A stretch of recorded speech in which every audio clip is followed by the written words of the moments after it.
বন্ধুরা, অনিতা সিনহা 24 ইউটিউব চ্যানেলের পক্ষ থেকে সবাইকে স্বাগত জানিয়ে আবার একটা ভিডিও নিয়ে এসেছি। এই যে এটা মাশরুম দিয়ে আজকে একটা রান্না করে দেখাবো। মাশরুম দিয়ে কিভাবে রান্না করে খাই সেটা আপনাদের দেখাবো আজকে। কড়াই গরম হয়ে গেছে, এখন তেল দেব।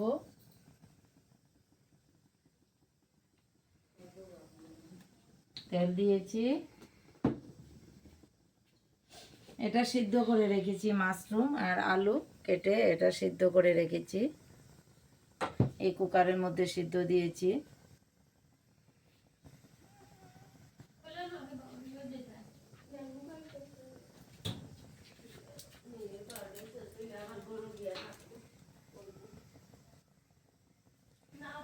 তেজপাতা,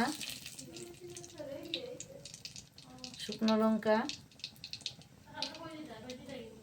এই যে এটা পেঁয়াজ পাতার মতোই, এটাকে আমরা নেন্নাম বলে থাকি। বাংলা ভাষায় কি বলে সেটা আমি বলতে পারি না, এটা কিন্তু নেন্নাম পাতা। এটা দিয়ে দেবো পুরনো। এটা একটু কালো হলে তারপরে পাঁচফোড়ন দেবো।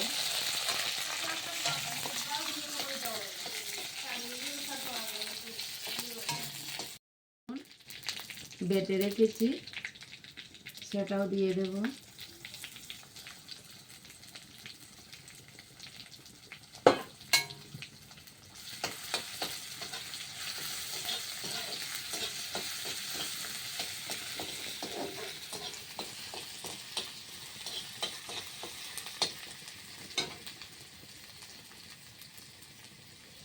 হলুদ গুঁড়ো,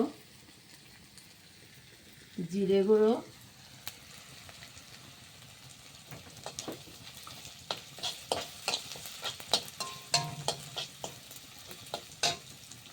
একটু কাঁচা লঙ্কা কেটে রেখেছি সেটাও দিয়ে দেব।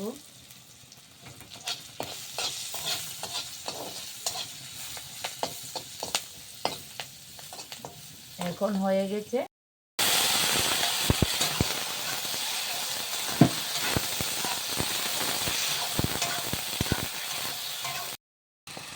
অল্প জল দেব, বেশি জল দেব না, এই অল্প।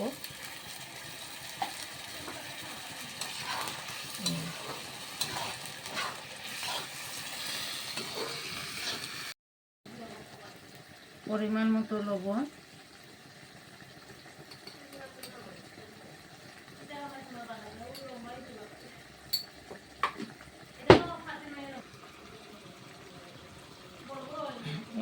অল্প পরিমাণে একটু গরম মশলা দিয়ে দেব।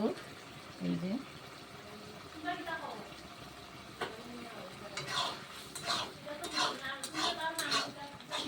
গরম মশলা দিয়ে এরপরে আমি এই যে ধনিয়া কেটে রেখেছি, ওই ধনিয়াটা একটু দেব।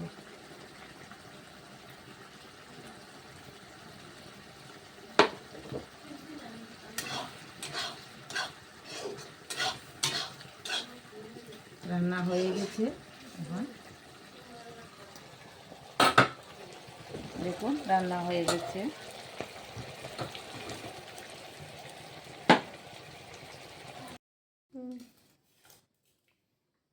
মাশরুম,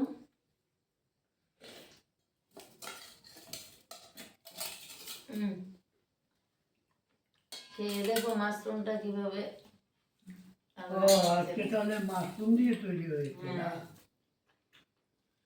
দেখি কেমন টেস্ট হয়েছে দেখো। তো তরকারি রঙে তো বোঝা যায়, খুব স্বাদ হবে। দেখো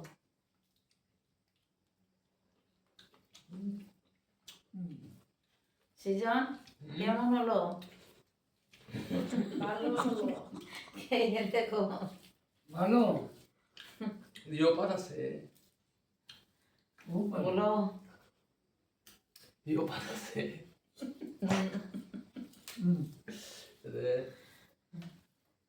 মাশরুমটা ওই মাটি ফেটে যে একটা বের হয় মাশরুমের মতো, সেটার মতোই এটা, একটু ডিফারেন্স থাকে।